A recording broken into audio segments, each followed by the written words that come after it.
Is someone going to talk? Oh, me.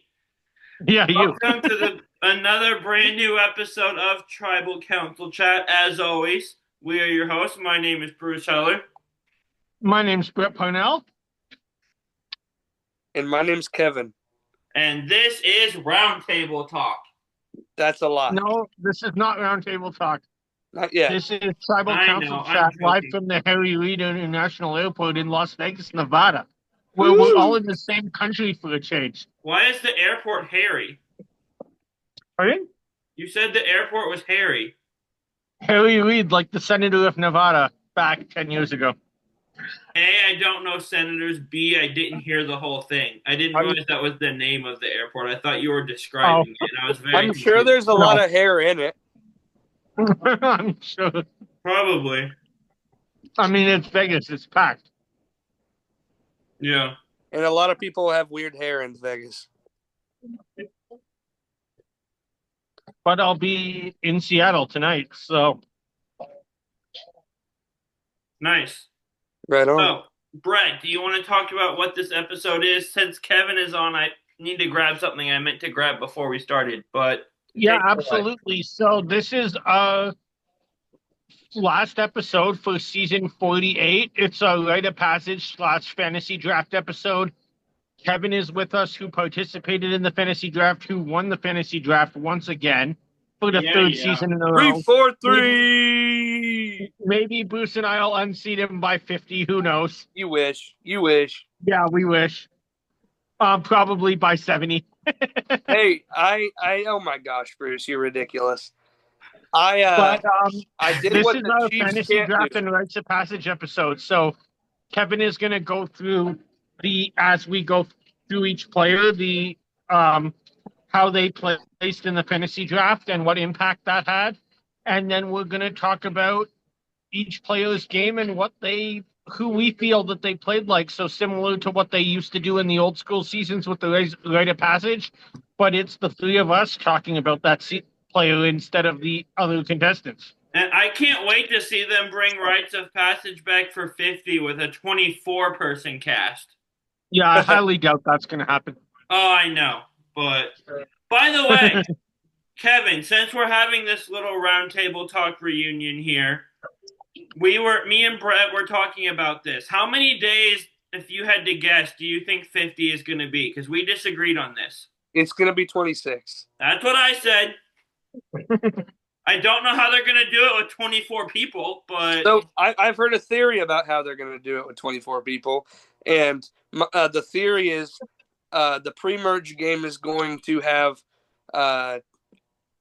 one of the three tribes win immunity, and both of the two losing tribes get a tribal council. I figured you were about to say that because I listened to Survivor Specialists this morning after Bruce and I recorded a video that you guys, thankfully, in the audience will never see because I was way too heat stroked to be on camera. But we're going to redo our 50 predictions soon enough. But also, the reason that I say it is 26 is Survivor made a promo before they ever announced any of the cast, and it said 26 days, question mark players. Yeah, he's just, to me, he's been so adamant, he being Probst, that 26 is here to stay, and they have to have their leases and their contracts way ahead of time. So, yeah. Either way, that's going to be a total mess. It's going to be chaotic. It's going to be so fun to watch. I agree. I'm excited. So, diving into not 50, but 3 seasons before 50, season 48. Bruce, 2 seasons before 50. Well, yeah, that happened just now. Can I go over the draft standings before we get into player by player? Yeah, absolutely. Yeah, who was the best finisher that wasn't you? That wasn't me. Uh-huh. Bruce came in second. That's what he wanted to do. I wasn't dead last this time. Okay, so basically... Giving the people what they almost wanted. Nobody wanted that. Because they wanted me to win. No, they didn't. Anyway, So we did average draft placement. So the places that each of your three team members placed divided by the number of team members, which is three. So coming in first with the three-peat, something the Kansas City Chiefs couldn't even do. Me, Kevin Oliver. You're a Bears fan. Shut up. Yeah, I just embraced the suck. Hey, it could be worse. You could be the Jets. That's fair. Bruce Hey, came in it could be second. worse than that. It could be my Buffalo Bills. You're good, though. Yeah. They're good, but they never go anywhere. Also, you're a Colts fan. Ew. You conveniently leave that out because they're terrible, but the Colts are your favorite team. Even though they don't really have a good quarterback, they have an Anthony Richardson. But They do. I can be excited for Kansas City for one reason and one reason only. Oh, we know. yeah, Anyway, Bruce came in second place. 7.3 was his score. Mine was 4. Third place was the audience. So we did not read our draft overly well, as 2 of the 3 audience team members finished in the top half of the lineup. They had a score of 9. In fourth place was Brett with 11. Yes. Fifth place, after having the first boot and the third boot, Steve Parnell still did not finish in last place. He comes in 5th with 12 points. And in last place, Heather Heller with 13.7. If you're listening, well done, Dad. And Heather kept the Hellers get last alive. and Mom, if you're listening, I beat you at something finally. Yeah. So Brett was a little nicer to his parent about the draft than I just was, but she beats me at everything else. I can have one thing I brag about. I guess the audience is my parent. Well, some of them might be old enough to be. I don't really know. Fair enough. So yeah, that is our standings from this year's draft, or from this season's draft. Take it away, somebody. And we will be back again doing the same draft for 49. So we'll have 4 people who all want to dethrone Kevin. I would like to call dibs in the 49 draft on the 2 blank heads that are in the 50 graphic that don't have names. That just look like the Void from the Thunderbolts movie. Okay. They don't have faces. All of us know that there's names to those 2 nameless heads. That we'll do the randomized selection. No. But I think that those 2 are a pretty good chance to go first and second. Their names are Survivor 49 players, and they don't have faces. Those are actual pictures of them. They're just shadow people. I was listening to Know It Alls the other day, and Stephen Fishback is like, imagine over the next year how much we're going to have to use the term Riz God and how ridiculous that is. I wish we could get him and War Dog on a season together. Riz God, War Dog, that'd be interesting. Keep in mind, he doesn't go by the name quite as strongly, but we also have the Dragon Slayer there. Oh, God. I've seen enough of the Dragon Slayer. Man, y'all aren't ready for it. I am so pumped to see Coach again. That makes one and a half of us. If you saw our socials this morning, the only reason I'm pumped about it is because I want to see an alliance with Genevieve just taming bad players in Coach, Angelina, and Q. I want to see Q versus Coach. I want to see Emily flip in on a tribe with both of them. Just to see how that goes. Well, I think Emily's learned a thing or two, so. Yeah, but still, like, it wouldn't be Stacy Powell from South Pacific level, but at some point I feel like Emily might run out of patience, but she's dealing with both of them. That's fair. If I could have a time machine and get 45 Premier Emily on a tribe with both of them, that would be ideal for me.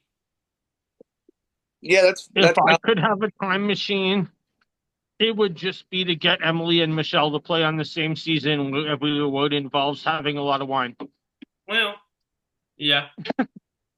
You can throw Mike White in there too. Yes, absolutely. Throw Mike right in there. I feel like he might get to the end by like, if you keep me, I'll give you a role on my show that's like the most popular show I on was just TV when gonna it's on. say, imagine Michelle Fitzgerald and Emily Flippin on season 5 of The White Lotus. One of those might actually happen. Yeah. Maybe two. One of them's a winner. Rob and Fishback were like talking about how like crazy strategy out of Mike White, bringing all these people from your original cast back to the White Lotus year after year, becoming the most famous writer and director in Hollywood, just so that everybody will nobody will vote you out in Survivor 50, and everybody will give you their Well, if vote. you saw my prediction, I think Mike White's the 0 vote finalist to 50. But think about it. He could get to the end, and his pitch to the jury could just be, give me your jury vote, and you will either have an acting or writing job on White Lotus.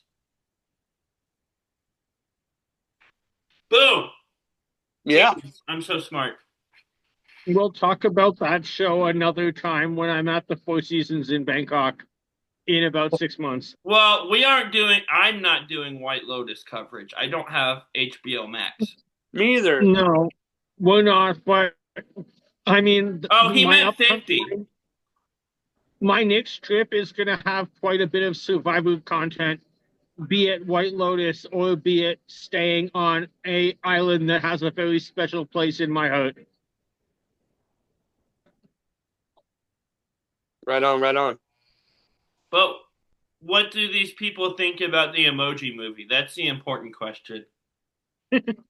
Moving on, back to our regularly scheduled programming here. Oh, yeah, that.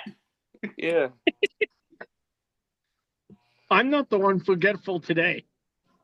Well. All right, Brett, lead us off.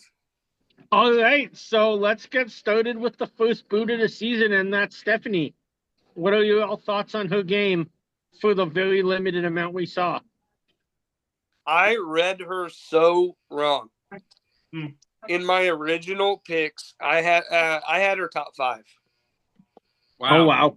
And your dad had her pretty darn high, too, because he took her in the second round and with the number 18 pick. And that. So, to be fair, my dad and her had the same job title, so that kind of influenced this pick. And what was that title again? IT specialist. Oh. And I did some draft value numbers here for everybody, and her draft value was not good, but definitely not the worst. We'll get into some ones that were a little more rough here in a bit, but draft 10th, finished 18th, so a -8 on the draft value scale. Not terrible, but like I said, not great either. What do you think, Bruce? I mean, as far as first boots go, she feels kind of average. Like, nothing stood out that was aggressively terrible, but yeah, she goes home first, so I really don't have a ton to say either direction. Just not very memorable, honestly. Mm-hmm. But she never said the phrase, if I go home first, I'll eat a rock, and then proceeded to not eat a rock after that happened. So, good for her. So who do you guys have as your comparison to her? So Kim. So Kim, is that what you said? Yeah. Okay. Someone that made a slight impact in the episode, but went out first, and we never thought about them again. Okay. So, like last time, I did a pre-40 and a post-40 pick here, and my picks were for different reasons. The first being adversarial towards the loud voice on her tribe. I'm comparing that to a friend of the pod, David Sampson, Mm, with Yeah. with, yeah.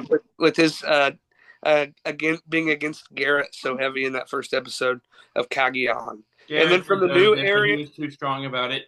yeah. And then from the new era, just being kind of not very assertive, not building bonds. I have 43's Mariah Young. Makes sense. What about you, Bruce? I have just in terms of like nothing being overly bad, but being a first boot, not really a huge impact on the game, but not like a Francesca first boot that we're gonna remember. I have Stephanie Gonzalez of Ghost Island, That's a good pick. but Fun there's a lot of fact, people I could say here. fun story. When I worked for JetBlue Vacations on a loaner contract, I sold a Dominican Republic holiday to Stephanie Gonzalez. That's really Nice. cool. Brett is best friends with Stephanie Gonzalez. Cool. She's gonna be a new co-host on the show. She's been on another show since Survivor. Really? Oh, really? Yeah, it was a one season show on I think the CW. Maybe it was like Fight in the Jungle or Fight in the Wild or something weird. Mhm. And her and Missy Bird were on it. That's Oh, a wow. weird there. And Brett's laying on his side now. In I am what? Airport Wendy's. Now I don't. I'm what? You disappeared. We can't see you. Oh. We just. Oh, there you are. There he is. A minute ago, you were on your side. I'm sorry. You should be. Just kidding. Oh. Whoa, Michelle Fitzgerald's here. No, Michelle Fitzgerald's not here. Well, your profile picture with her popped up on the screen real quick. Oh, sorry about that. I'm trying to get to my notes. Whoa, somebody from Star Wars is here. I kind of just wanted to see what you'd say. That is Din Djarin, also known as the Mandalorian. Close enough. Yeah. But I do have a number of pictures. I've met Michelle Fitzgerald 4 times. Mhm. Nice. Nice humble brag there. Story about the upcoming 50 cast. Michelle Fitzgerald is the best player from Survivor. Go wrong. Sorry, not sorry. Oh, I'm gonna have. I only threw a couple Aubrey jokes at him, and our recording can never be seen. But when he's more awakened with it, I'll have more. Right on. So we have next up Kevin Leung. I don't think that's how the last name's pronounced, but close enough. No clue. I was guessing. I think it's just Kevin Long. But there's an E in it. Yeah, Letters make sounds. not all of them. This is the phonetics lesson with my mom on Pit Stop Pals all over again. All right, Kevin Long. He was drafted 13th overall by Heather. Finished 17th. So on a draft value scale, that the closer to 0 you are, the closer to being accurate you are. She finished on a -4, which is fairly decent for what we got going on here. But Kevin Long that was really probably the straw that broke the camel's back for Heather's game here in the draft. Yeah. What'd you guys think of Kevin's game? Relatively forgetful, to be honest. Yeah, I really am like trying to remember anything like memorable or cool, important scenes of his, and him really not coming up. Well, he won the thing against Kyle to get his supplies with one arm. I guess that's pretty cool. Very close battle there. Yeah. Yeah. He probably would have lost if Kyle didn't break the glass, but Not the first player to break a glass on Sweat versus Savvy, as Kevin is well aware of. This one just wasn't on purpose. And not the Kevin first player is a big fan of both of them. And not the first player to break a challenge either, Jago Kane. And Kevin's a big fan of all three of them. Yeah. Kevin Lung, the first Kevin ever to play Survivor, by the way. Really? Wow. Yes. Just wait till we get Kevin Oliver on there as the second or third one. I was gonna say I have a vendetta against him because he took that that potential title away from me one day. Have you applied? No, I haven't applied for Survivor. I've applied for some other problems, not Kevin's. I know. I want to apply for Got to Get Out just because what the heck is that show? It's so bizarre. Don't tell me anything about it. I haven't watched it yet. It's so dumb, if but it's so good. Happens to be listening to this, I've applied 3 times. You heard it here first. Brett applied 3 times. Kevin Lung was a smart guy. He got hurt and he got outplayed by Say. Yeah. It kind of reminded me of a new era game of somebody like Brando, who just kind of got outplayed by the Drew Austin dynamic on the tribe swap. Old era, I had a lot of trouble naming anybody. So I went with Patrick Bolton from 35. That's the red-haired guy, right? Yeah. What about you guys? I'm thinking. Yeah, I would say those are pretty good picks. I don't want to just echo the same thing. So I am going to go with, I'm trying to think of people, like, I think what you said is the biggest thing of just got outplayed and outnumbered in a swap. So. Well, Kevin didn't make a swap. I mean, well, what were you saying with Brando, though? Yeah, Brando got in trouble in the swap. Yeah. I guess I'll just go with it and say Brando. These early people they weren't around long enough for me to remember them very well or have strong comparisons. We'll slowly get into the main players. Yeah. So after Kevin was Justin Pioppi, Mr. Pizza himself. Also landed himself on Mr. Steve Parnell's team. So Steve had the 18 and the 16. Justin was the 11th overall pick in our draft, landed 16th, so -5 on draft value. But Justin fell victim to Cedric being an idiot, as far as I'm concerned. Well, yeah. Yeah, I'd completely agree with you, though, Kevin. Unfortunately, that seems to be what happens a lot in the pre-merge boots. And I will say, me and Brett were kind of like, why didn't Justin fight harder? Apparently he did, and they just didn't think it was worth showing, from what Kevin told me. What with this tribe was worth showing, other than the complete chaos that Say ensued, yet nobody voted it out for a while. Outside of a final tribal, this was the longest tribal in Survivor history. And yet they showed us nothing of what Justin said in his own defense. Wow. That's impressive. Mm-hmm. Just wild. So what'd you guys pick for comparisons to Justin? I'm I gonna picked compare him another to a player named Bianca Roses, who It also doesn't was count. a victim of Cedric being dumb and making poor decisions. Bruce. That's the same season. It You doesn't never count. said it had to be a different season. I think we did actually, Yeah. My comparison is pretty strong. Victims of Cedric being dumb. I stand by it. but it was against the rules that we did outline ahead of time.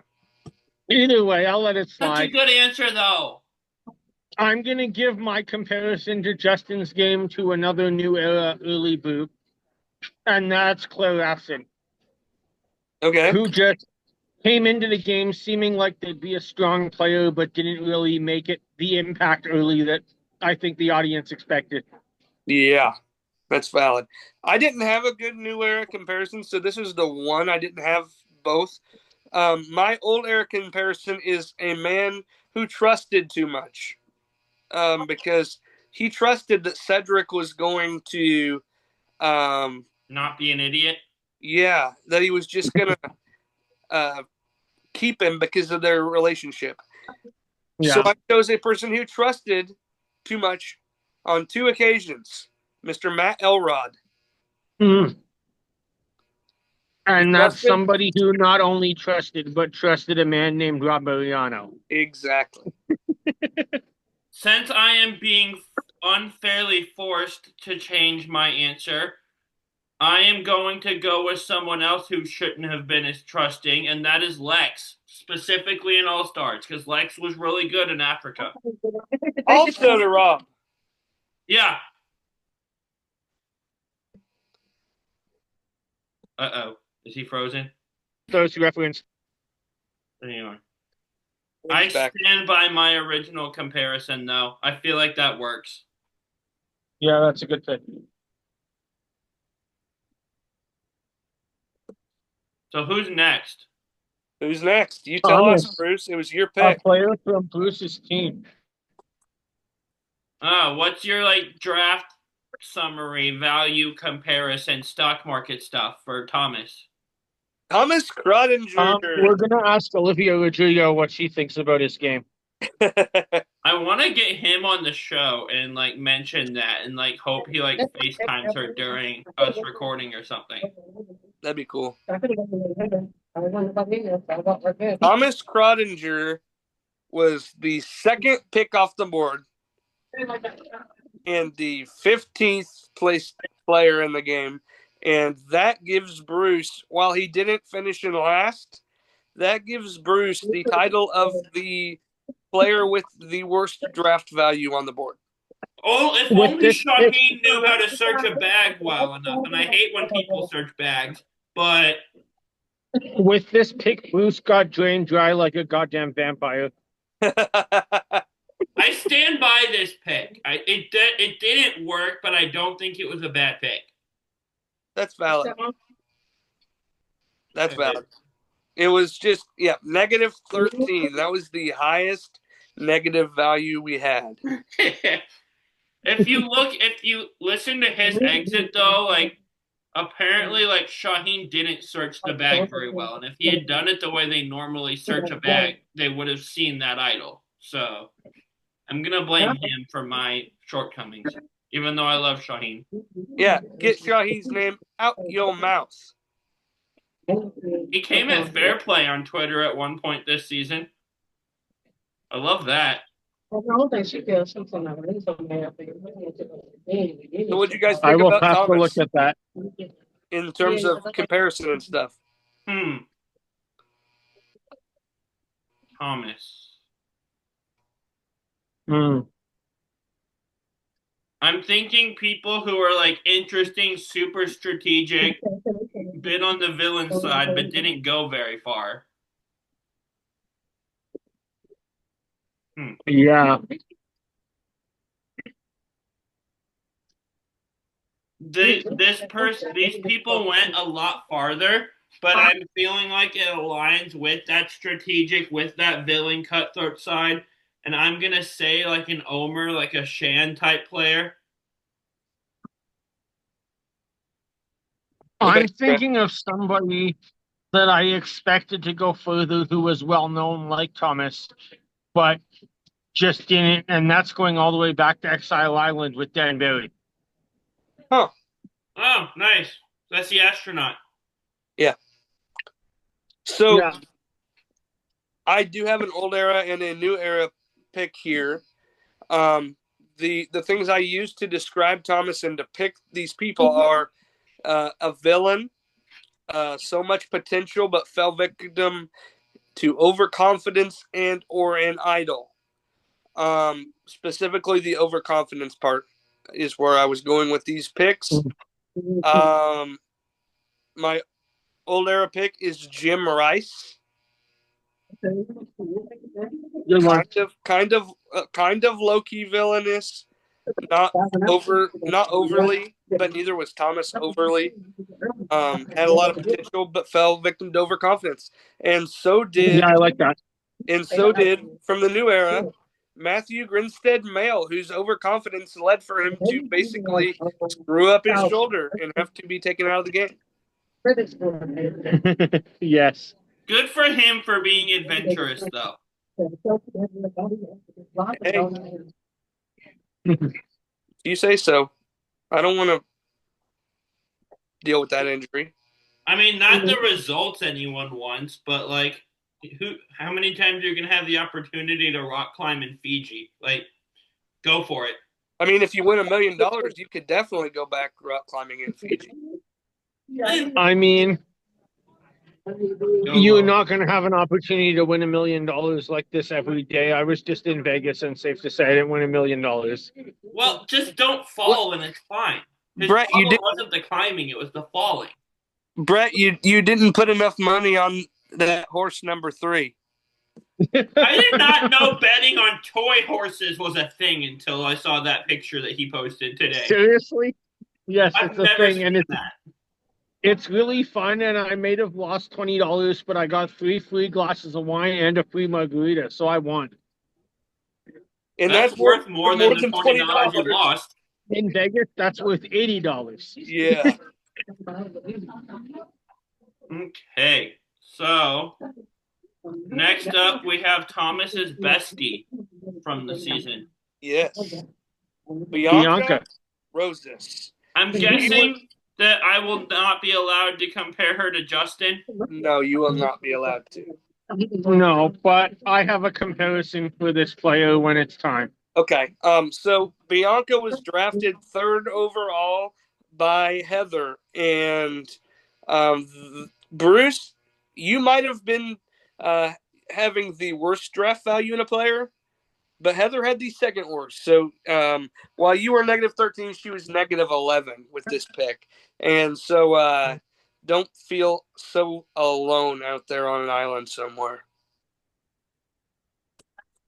I'm going to compare her to Matt Elrod. And fun fact, I Heather, as we brought up in the podcast, Heather stole Bianca from me one pick early, which, even though I got a better pick, didn't help me very much by taking a player who went out shortly after. And it really helped me because, as you and I have talked about, if she hadn't taken Bianca, you would have taken Bianca and left me with Charity, who I was going to take. And I had a pipe. I didn't realize Charity was so wanted. That's who I was taking with my second pick in my head. Yeah, you were never getting there. Yeah, but I didn't know that going in. I didn't know where any of your all's minds were at. But it saved me because I got better choices also. That you did. So thank you, Heather. That's what we're all going to say. What did you guys have for Bianca? I already gave mine. I want to hear what you guys have to say. I am going with another pre-merge boot from the Northeast, someone who I think had the skills to play a very strategic game, but just got blindsided, and that's Anna Kate from Korong. Okay.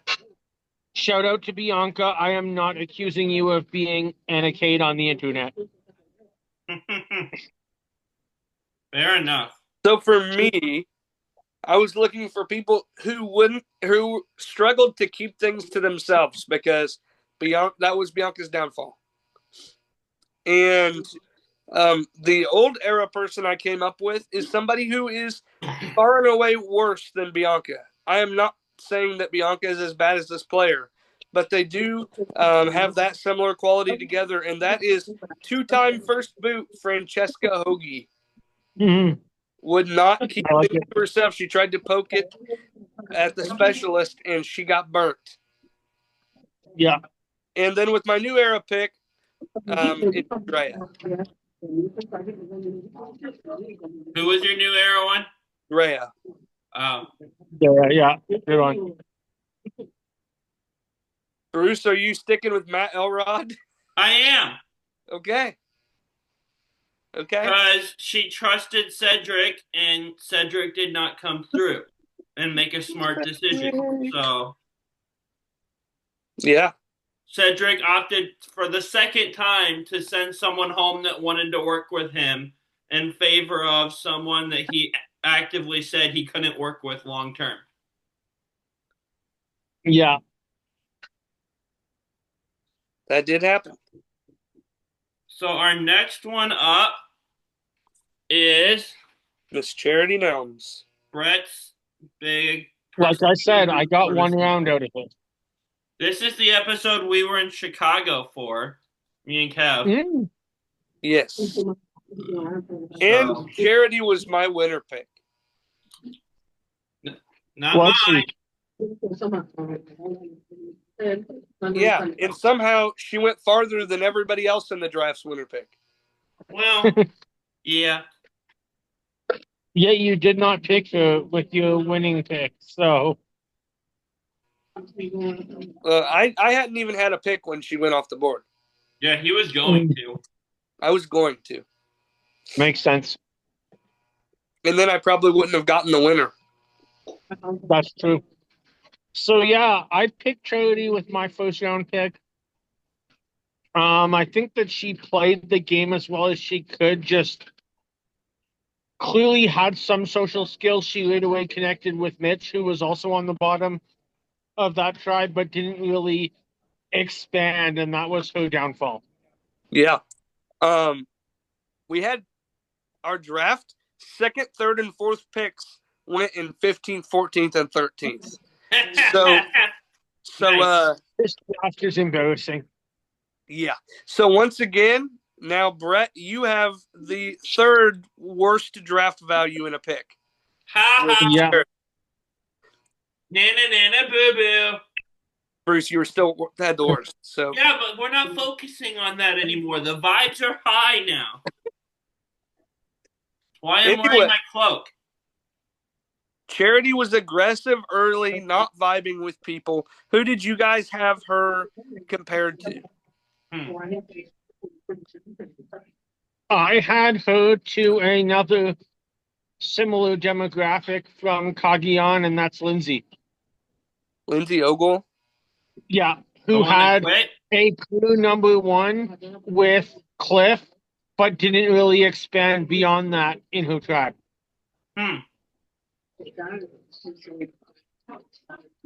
Bruce? Charity was not nearly as overly aggressive and playing hard early as this person tends to. But I'm gonna say Zeke because when I think of playing hard too quickly, that's who comes to my mind. Okay. Makes sense.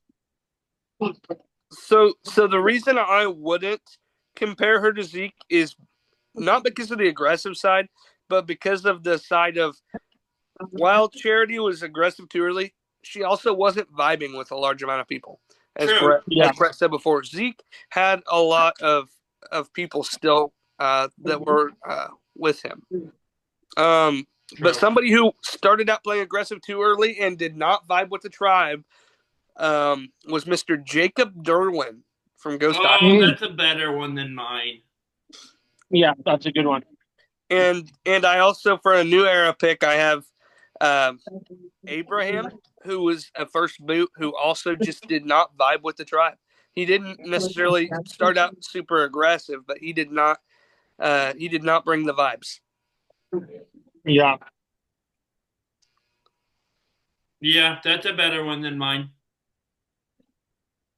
Just for the record, Brett, I do want to make it known that I asked Bruce earlier if he had done his prep for this, and he still is just thinking on the spot.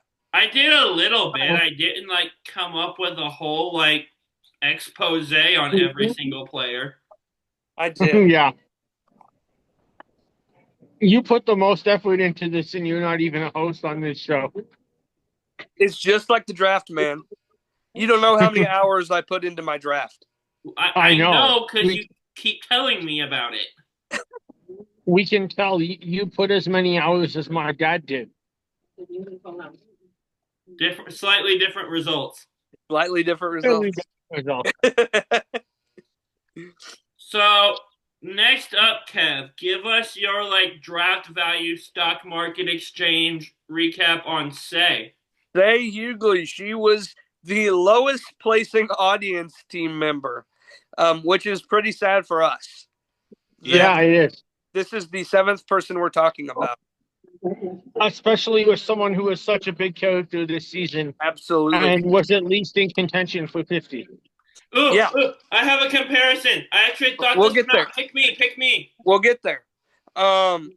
So I guess we put everybody at 16, at 16 draft spot that was in the audience team because they didn't get drafted anywhere.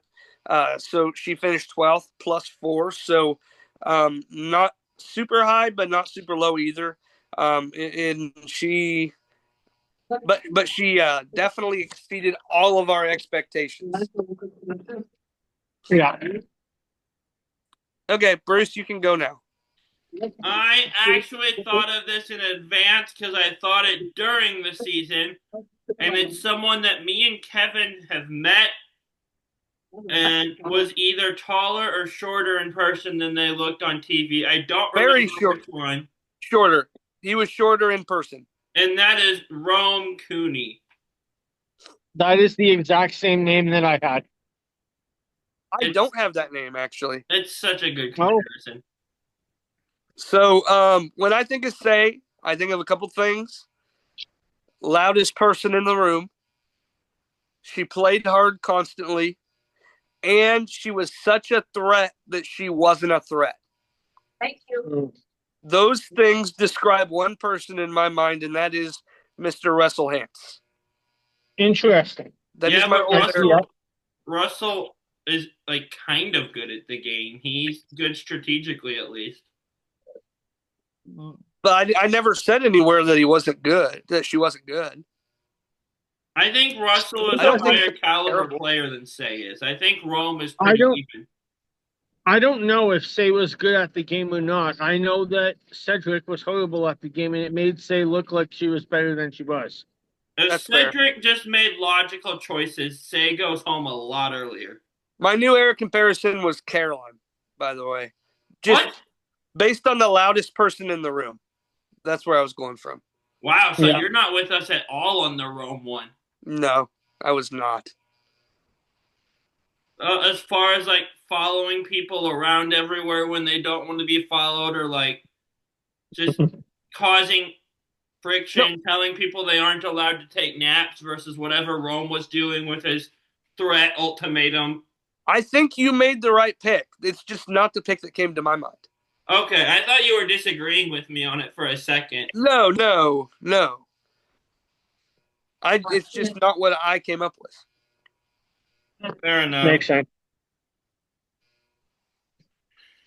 So, next up, is your camera working, Brett? We're seeing the picture of you and Michelle again.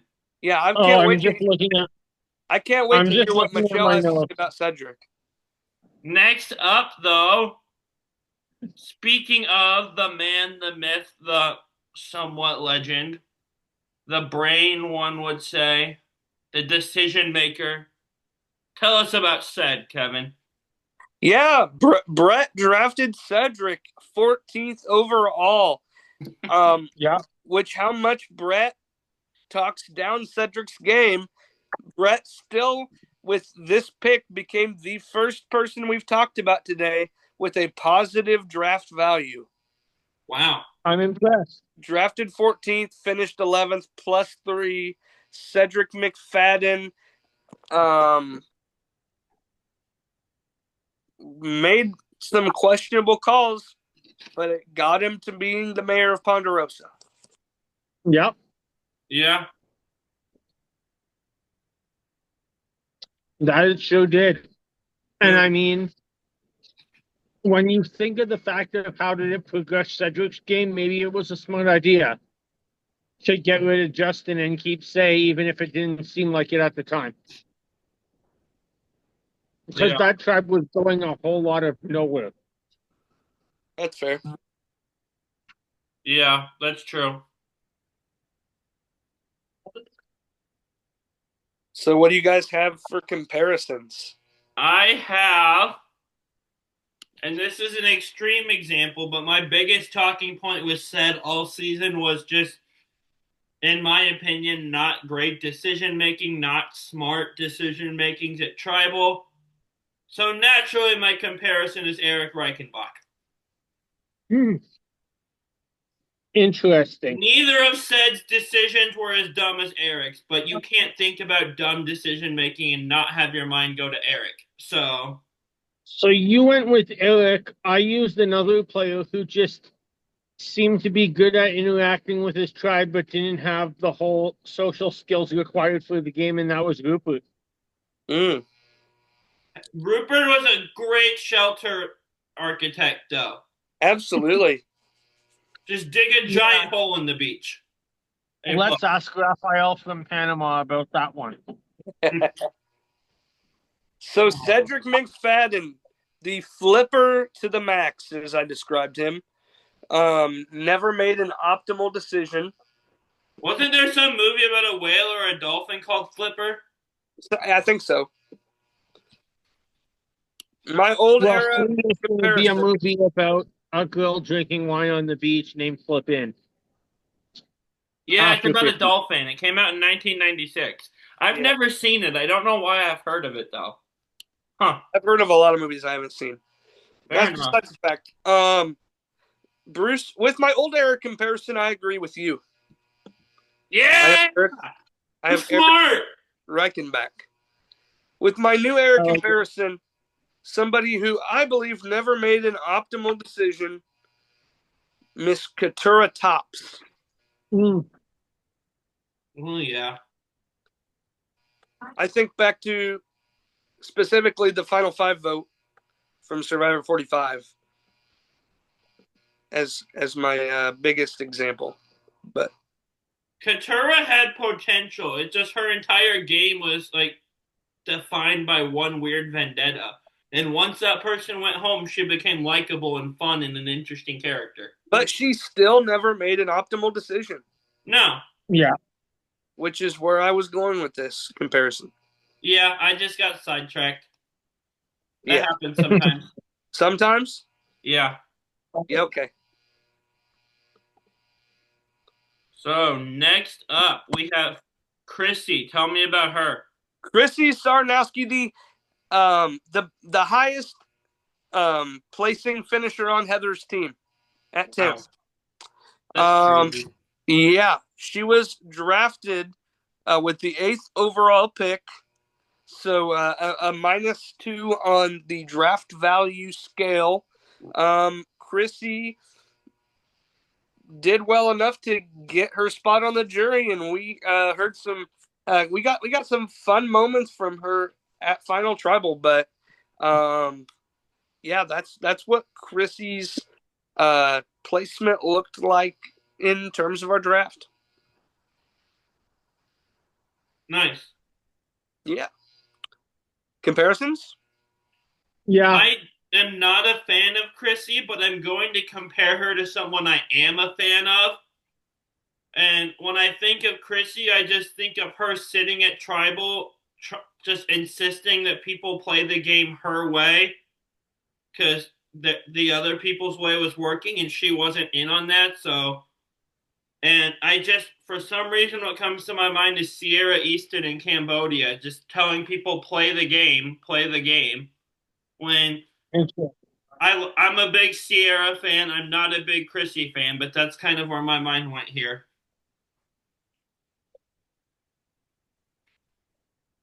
Yeah. Yeah, I completely see that one. Um, let's see. It makes sense. Kevin loves Survivor Is that players where you're named going, Brett? Chrissy. Yeah, it makes perfect sense. Okay. So for me, it was all about being loud against the main alliance. Um, and so I went for my old era comparison, somebody who me and Bruce were just talking about earlier today, Eliza Orleans. Mm, Loud I against like that one. loud I against her thought main about alliance. that, but yeah. Bruce didn't want to talk about Eliza.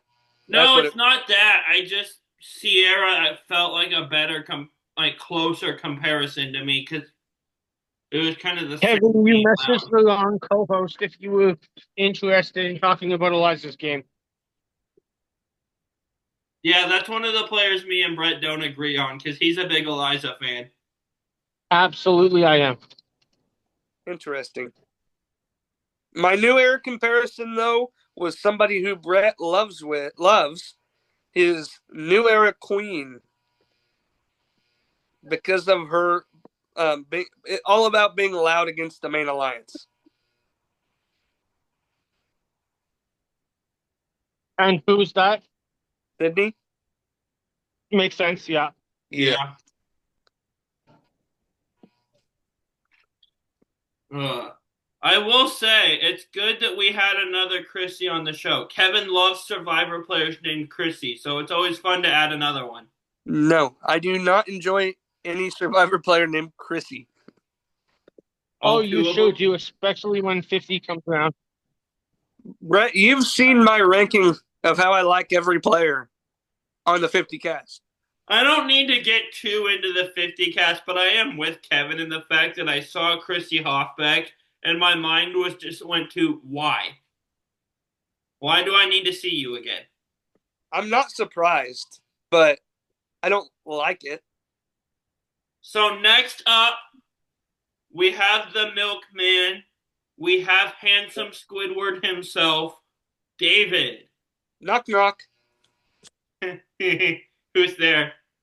Not David. I love that he was mean mugging and like he did look like handsome Squidward when he shaved. He Mean did. mugging on the jury bench the whole time just to be like all chill and laughter and goofy with his jury question. That was great.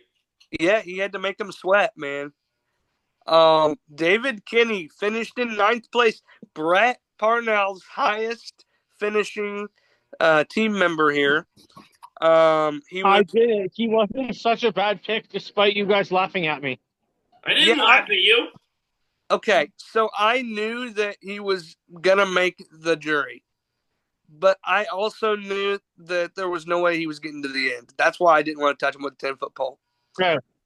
Um, he was picked 7th overall, finished 9th, so still just under even on the draft value board here at -2.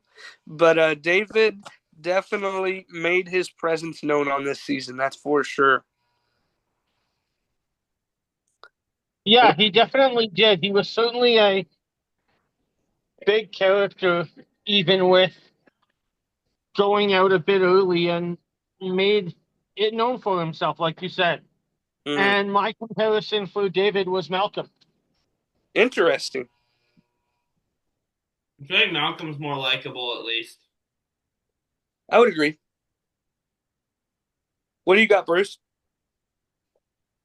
I'm thinking of people that like because when I think of David, I what comes to my mind was kind of just how he was with Alliance conversation, specifically with Kyle, how like things kind of had to be his way or the highway a lot of the time.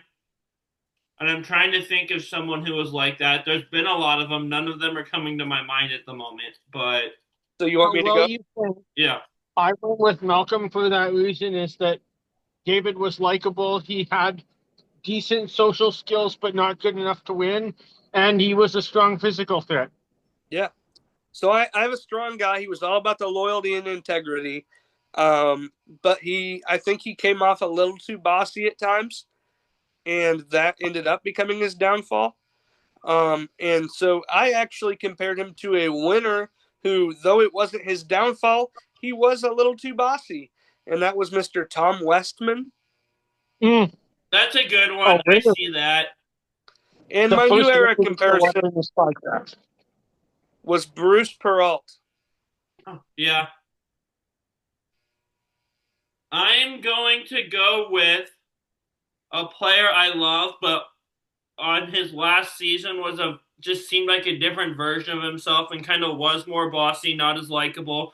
And I'm going with Heroes versus Villains, James Clement. Specifically, not his first two times, just the Heroes versus Villains version.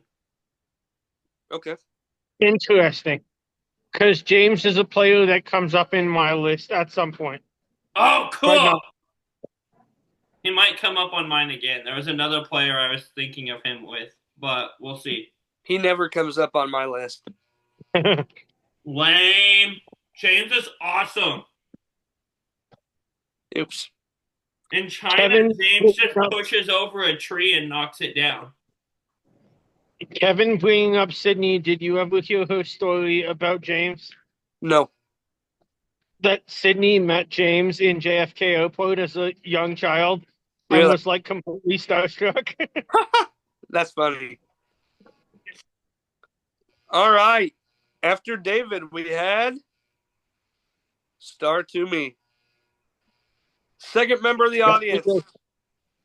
Star Member to of the Me. audience, a player who really surprised me. I watched her pregame interview and thought, okay, this is someone who's basically at this point auditioning for House of Villains or something like that with just the crazy reality show contestants. And Star was amazing to see. She played a good game. And her enemies are plotting. Yeah. Yes. So Star finished 8th, which actually puts her at a tie for the second highest draft value. Wow. I will. Well, for an audience, you beat us all. I will. Well, I will I'll reveal later on who the highest and Star's tie were, but Star had a +8 draft value. She was one of the best picks of the season, and none of us took her. Impressive. Yeah. Wow. Actually, I lied. Tied for third, not second. Makes sense. What do you My guys got comparison is a simple one, not a perfect one. I am going to say Katura just from the standpoint of getting more likable as the season goes on and getting better content as the season goes on. Nice. Because once Bruce went home, we saw some really cool Katura content. We talked. I believe she was the one that her and her mom left a cult when she was a kid. Yep. And we got none of that until Bruce went home. We didn't see much Star going on the first few episodes, but once we did, it was awesome. And I had a similar season, although a different player, and that was Emily. That Star was a little bit atraditional, but played a very good game and went very far. Yeah. So I struggled the most with Star out of anybody because, in my opinion, there is nobody in this game that has ever played this game that is like Star. Yeah. She was the funniest and the most energetic person in every room she walked into. But she didn't have much of an overarching game going on around her. Yeah. And so that led me to go with a couple of wacky characters here. We have Nora. Nora Salmon or whatever. And Daniel Strunk. Nice. Yeah. Yeah, both great picks. Both that kind of, like we said, out there character who didn't go first, which is difficult to do in this such a social game. Yeah. For sure. Next. Mary Zhang. And this is the player I brought up earlier. I'm going to compare Mary to James in terms of coconut etiquette versus banana etiquette. Oh my gosh. So Mary Zhang was she finished 7th overall, which does make her the second highest draft valued player in this draft Woohoo! with a +9 draft value. The audience got this two of the top 4 draft picks here. Yeah. And Mary was incredible. Incredible TV. What do you got, Bruce, for a comparison? Fantastic. Just as far as just always seeming on the outside but keeps surviving along. It's not a perfect comparison, but what comes to my mind a little bit is Teeny. Okay. Mm. I like Yeah, I that a see it. lot. I like that a lot. Because the thing that I think defined Mary was something that also defined Teeny, and it was the genuineness, the authenticness that was both of those players, really. I actually thought about this one a little bit earlier. Yeah, I really like that better than anything I came up with, but I'll go ahead and share what I got. All of my picks were all about being themselves, genuine, authentic. So my old era pick was Reem Daly. And ironically enough, after picking a first boot, I picked a winner in Jam Jam Orocho. Yeah. Nice. Yeah.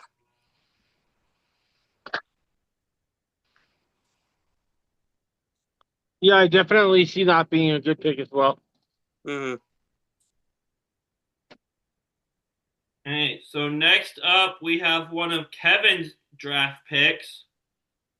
The lowest placing member of Kevin's team. We have 6'1", Shaheen. Shaheen Davari. By the way, there was an episode, I forget who went home, but I legitimately thought you were going to lose two of your three people in the same episode one You were week. talking. It was when Cedric and Say went home, but the other picks for both of them were Shaheen and Mitch. Yeah, and I thought that was my chance to make a run at winning the draft right there if you had lost 2 out of 3 right there. Yeah. But Yeah. Instead, I lost 0. uh-huh. Yeah, and so because Shaheen was my 5th overall pick, he still actually ends up at a -1 on the draft value. But Shaheen was such a great character, and I can't be any happier with my first overall pick here. I don't regret it at all. He's awesome. I love him. He's great. Fantastic television. And Yeah, absolutely. Great pick there, and we'll see how Shaheen does in the lead up to the finale. But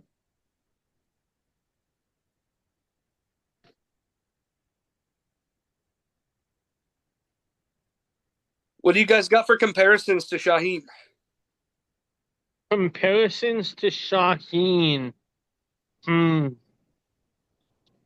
going to go with someone that's played a couple of times from Pearl Islands and then from Cambodia, Andrew Savage, that's a who good was point. Wow. in law extremely smart, but just couldn't find his way to the end of the game. At least he made the jury the second time.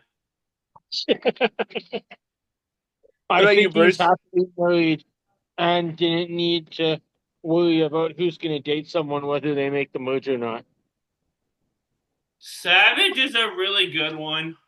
I like that pick, yeah. That's better than mine, but I have someone who's also very smart and has done pretty big things career-wise after Survivor. I'm going to go Nick Brown from Australian Outback, just from an intelligent, smart perspective. Right. So for Shaheen, a guy, he's the brains. He got outplayed, but he is well spoken. And so from pre 40, I have Mr. David Wright. Huh. Mm, And from the new era, I have Omer Zahir. nice. Nice. Mm-hmm.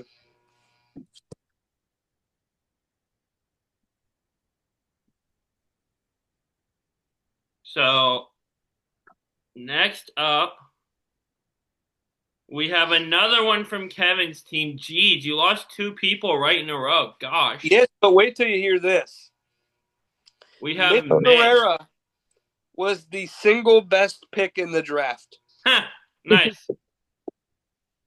Kevin, Drafted that's why you're supposed to 15. leave him for me. What's that? That's why you're supposed to leave him for me. Actually, you guys left him for me. I drafted him with the last pick, number 15. He finished in 5th place. That is plus 10 on the draft value. That is the highest number we have out of any player in this draft. Mm.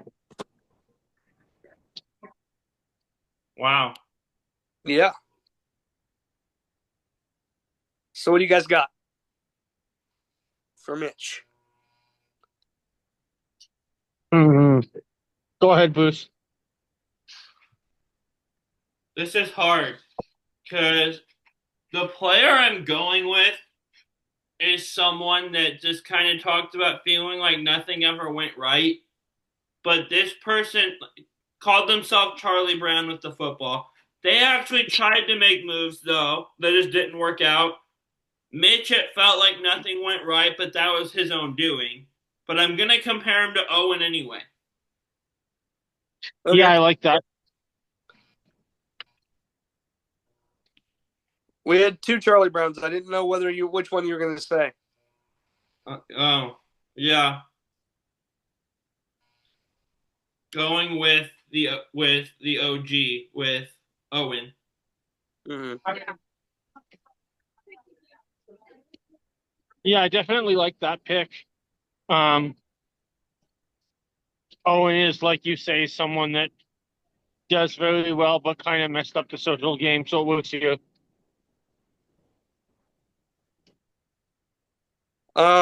For me, Mitch was the sweetest guy. He was good at challenges, but where I think he fell short was his strategic acumen, which Yeah.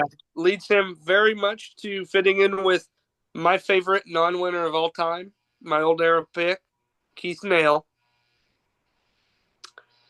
And Yeah. from the new era, another really sweet guy that's good at challenges, but couldn't give a rat's ass about the strategic part of this game. Survivor 43's Ryan Medrano. Yeah, that's a good pick. You're totally right that while the challenges are important, they're not the be all and end all of this game. Mm-hmm. Yeah. I always say, like to my mom, challenges offer you an opportunity to go further in the game than you might right now. They don't offer every single person who walks through the door the opportunity to live, sleep, and eat for free Mm-hmm.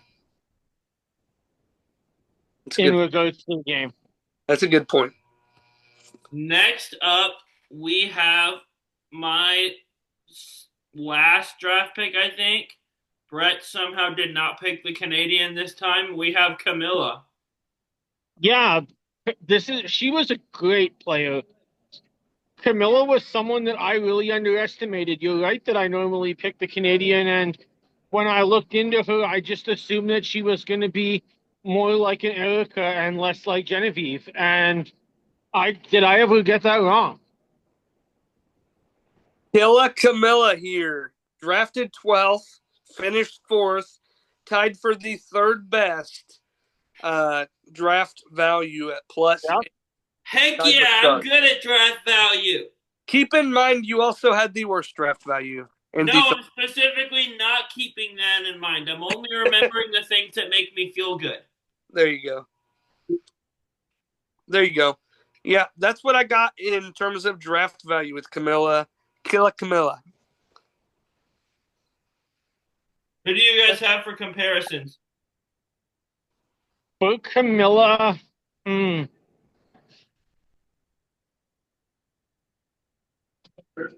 I would, like I just said, probably make the comparison to Genevieve, another Canadian.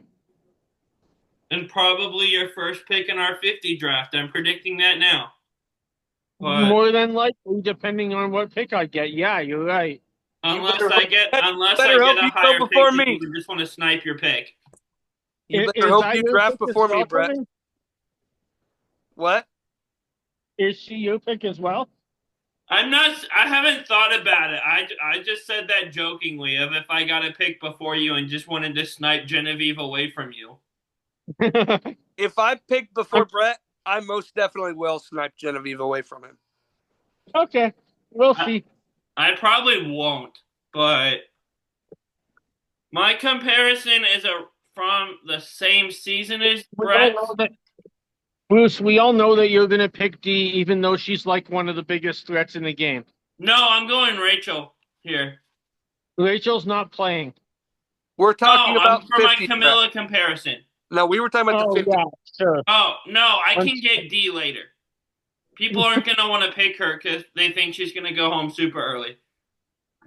Yeah.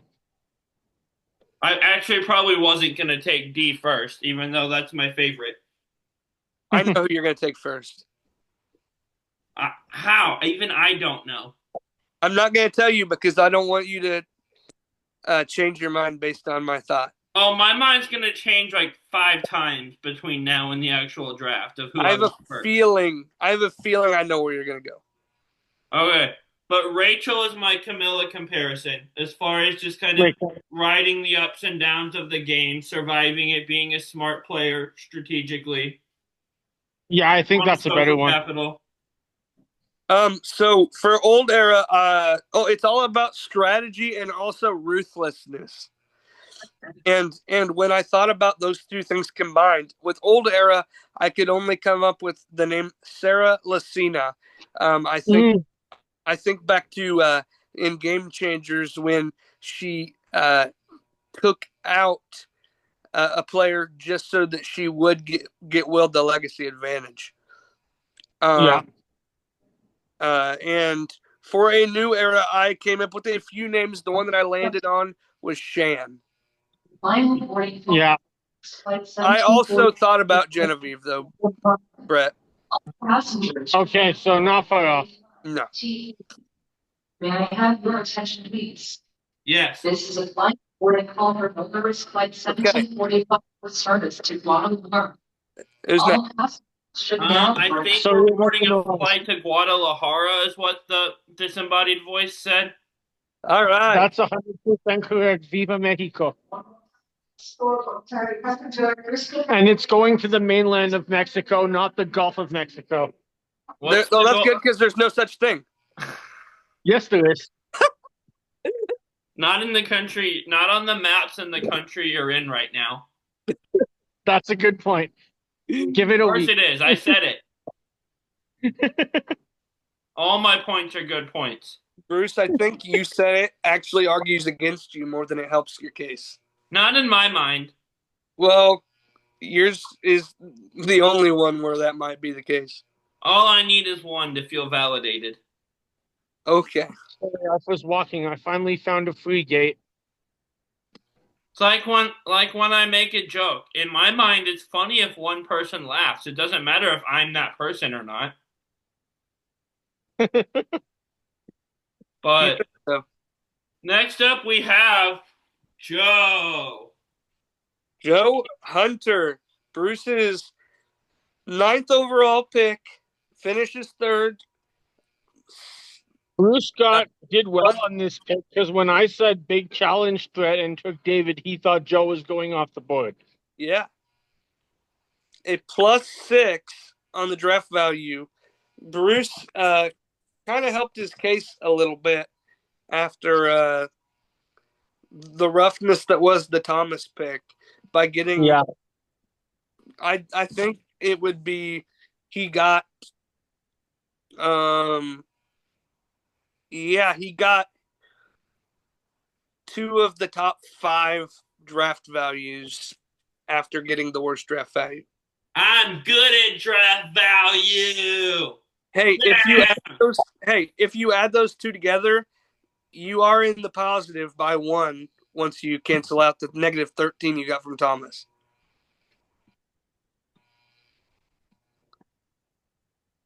Nice. Yeah. That works. My comparison, someone who is also big and strong and physical and also blindly attached to playing a loyal game to his own detriment, and once said he wanted to wring someone's neck at the thought of voting out someone from their own tribe, the one and only Rupert Bonham. Okay. Yeah, that would make sense. Kevin disappeared. Oh no. He's dead. Oh, Yep, because I'm dead. oh, look what you made Kevin do. Nice. But Rupert is my choice here. Yeah, I like that. The name that I came up with, but for similar rationale, was Ozzy. I think Joe's game was just maybe to his detriment, too focused on winning challenges, which in the eyes of the jury doesn't mean as much today as it used to. I was stuck on this loyalty and integrity train, and so naturally my picks went towards Coach with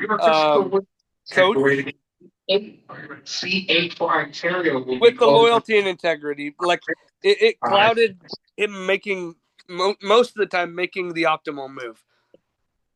A lot of times, but a better one, I think, my new era comparison was Mike Turner. That's a good one. Yeah. Former guest on this show. Yes. We have second place, Eva.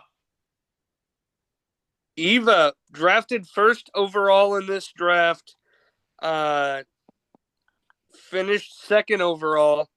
So Steve got as close to 0 as he possibly could with that pick. I think Steve did great with this pick. Yeah, he definitely did well with this pick. Eva was certainly love what she brought to the game or hate it. Probably one of the most recognized players of the season. And when people think of Survivor 49, Eva's going to come to mind. Yeah. Mm-hmm. Who do you guys have for comparisons?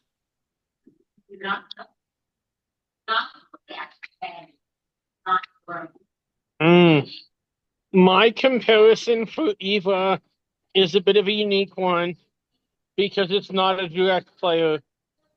It's anybody other than Rodney Lavoie for how many damn awards Eva got to go on this season. Did you know that Rodney had to do dishes on his birthday? I Wait, did really? know that. Hold on, I thought of Rodney recently. Let me look it up. I heard that. Let me see if I can find it. I have to do some scrolling. I thought I sent it to the two of you, but I can't find it. Oh, well, something about like a player from 30 either calling to see if they were interested or being upset that they weren't interested in him. And Yeah, I'm just like, that had to be Rodney. it said a player from 30 who called for interest and got laughed at. That's what it was. That has to be Rodney. Or Yeah. Dan Bully. Yeah. Or Serene. Or Will. I feel like Rodney's the only one that was like, doesn't have the self-awareness to think they would be interested in him, though. Did you see Dan Foley at that reunion? Yes, but it's been a few years. He literally spent the whole time trying to defend his misogynistic game. Fair enough, but I feel like he'd realize people don't like him. I don't know that Rodney would. Rodney, I feel like, thinks that he's loved by the fans. Maybe. Okay. What did you guys, Bruce, did you say your comparison already? For Eva, no. Yeah. I'm trying to think of like a woman that's main thing is like being physical, the physical game and the challenges, because that's what I think of with Eva. So Yeah. maybe Wigglesworth season 1. Okay. Yeah, you're looking at names like Wigglesworth, names like Sierra Laura Murat. I have Cass Clark. That's a good one. Yeah, that is definitely a good one. Yeah, and I didn't have a good answer for Old Era. Next up, we have our winner, which was Kyle. Kyle finished first. He was the number 6 overall pick by me, a 5+ on the draft value, and Kyle was our winner, as you said. Strong, strategic, innovative. He played a great game. What'd you guys think of Kyle's game?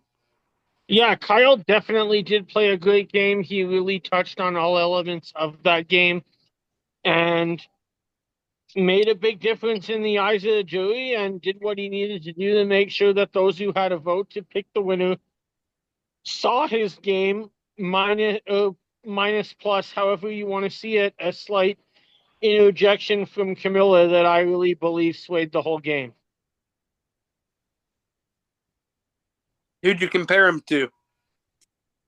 I would compare Kyle's win to say maybe like a Jeremy Collins.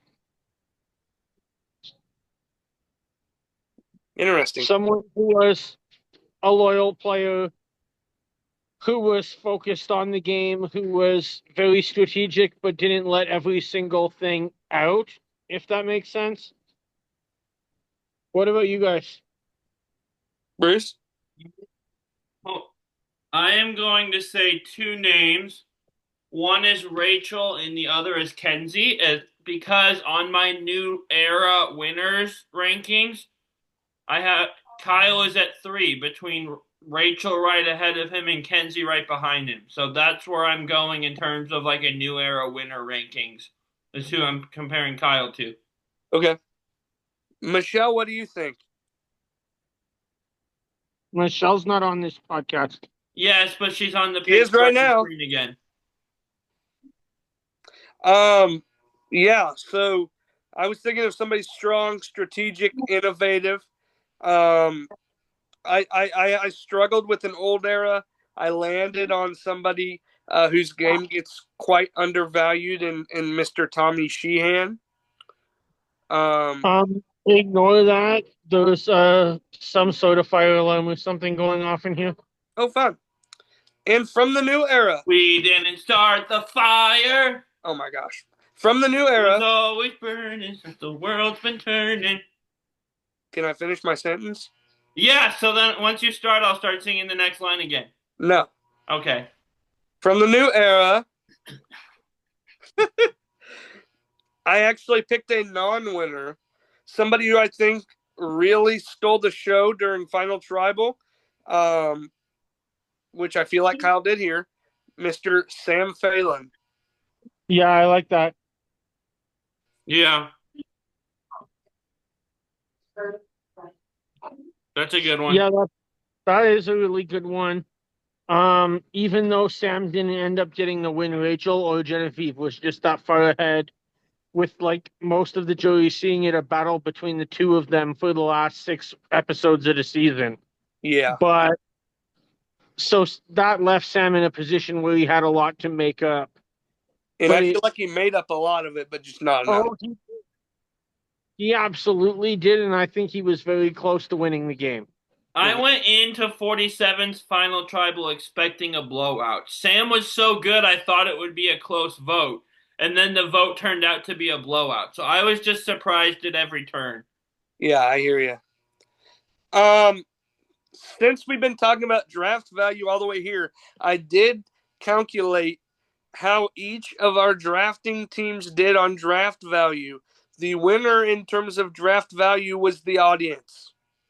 Oh, jeez. They had suck at drafting, guys. a positive 21. I had a positive 14. Bruce had a positive 1. Oh, yeah. Brett was negative 8. Steve was negative 14. Heather was negative 17. Well, there's always next season. There always is. Yeah. Yeah, so that is all we've got for. That is the episode. We will be back next week. And thank you for tuning in to Travel Council Chat. Grab your torches and head back to camp. Are we not aligned blindside first booting this episode? Oh, yeah. Got one by all means. Oh, okay. I didn't know Kevin, if do we you were or have not. one off the top of your head? Not off the top of my head, if you give me a minute. Okay. I'll give you a terrible one while you think. Because Kevin wanted to talk about him so much this episode, let's throw Mr. Dan Foley into this.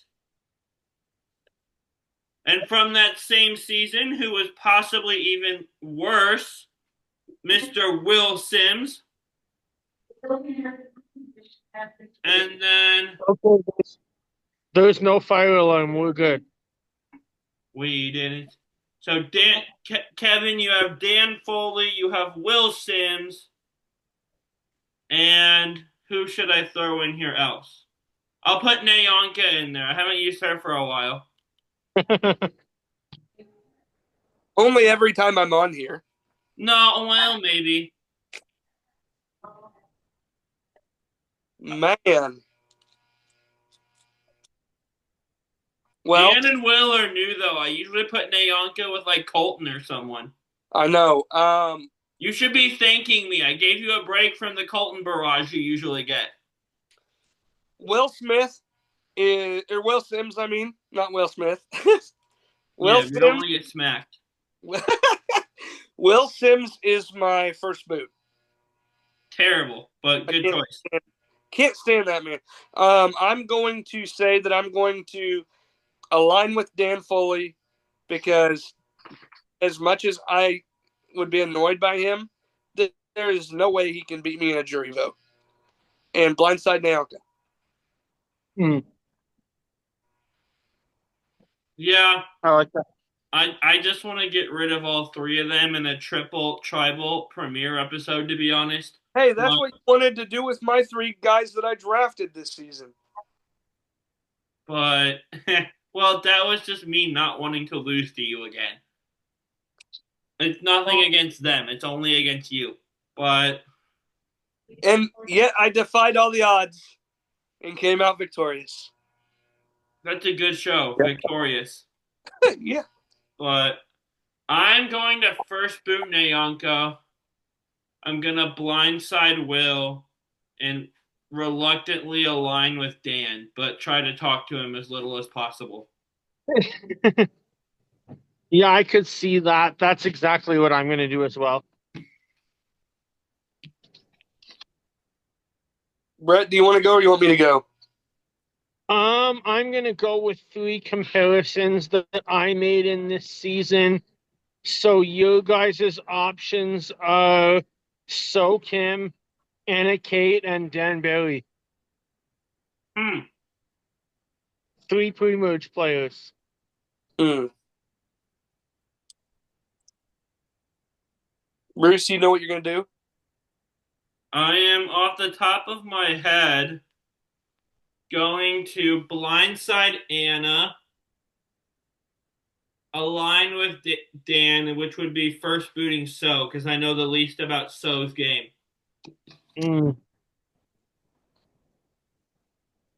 I think I'm going to do the exact same, but for different reasons. With So Kim, correct me if I'm wrong, wasn't she with Joaquin at that first twist in the episode? Yeah. Okay. Mm-hmm. So she made a sketchy decision that I don't trust. And so I'm going to first boot her.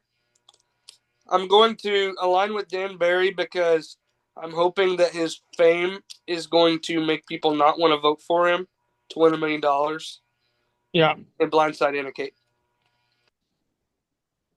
Solid. makes sense.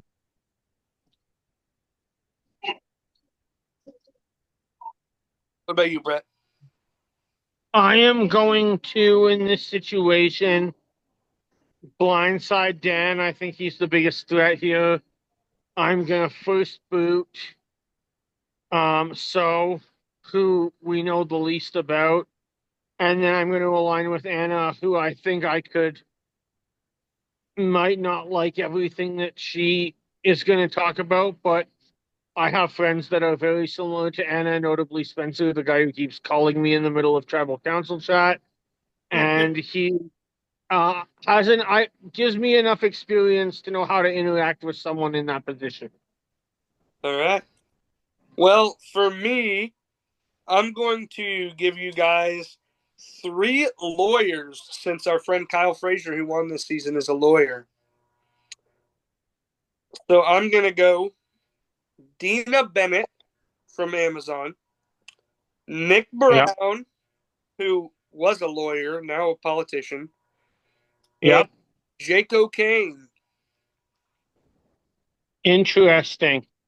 Can I go? Yeah. I'm going to align with Nick Brown, who I think would be the strongest player here, who played the old school game and has that most experience. I'm going to blindside Jake O'Kane. Jake is someone that I would want to trust most of the game. I would not necessarily want to trust him the entire way, especially if he breaks a challenge at the end. And that leaves me to first boot Gina, just because she's the last one here and I know the least about her. What about you, Bruce?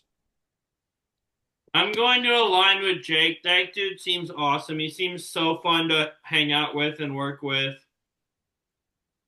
And I'm gonna blindside Nick because he seems good to work with, but like I'd be afraid of going up against him at the jury. And blindside Dina because she's the only one left. Okay. So the easy thing for me is going to be to align with Jake O'Kane. Like you said, he's a really fun, cool guy. Plus, he's proven that he's beatable. My next thing is I'm also going to first boot Dina, but not because she's the one I know the least about or anything like that, but because I think out of these 3, personally, I think she's the biggest threat on the board. Makes sense. And I want to get her out there as soon as possible, which leads to blindside Nick Brown. 1, because he's the only one left, and 2, because I think he's probably the best challenge performer out of the 3 here. So we'll use him for third and get him out before the end of the game. Very good point, Kevin. Smart. And with that being said, check out all the Reality Realm content, all the advertisements we usually do. And grab your torches and head back to camp. Bye, everyone. Bye.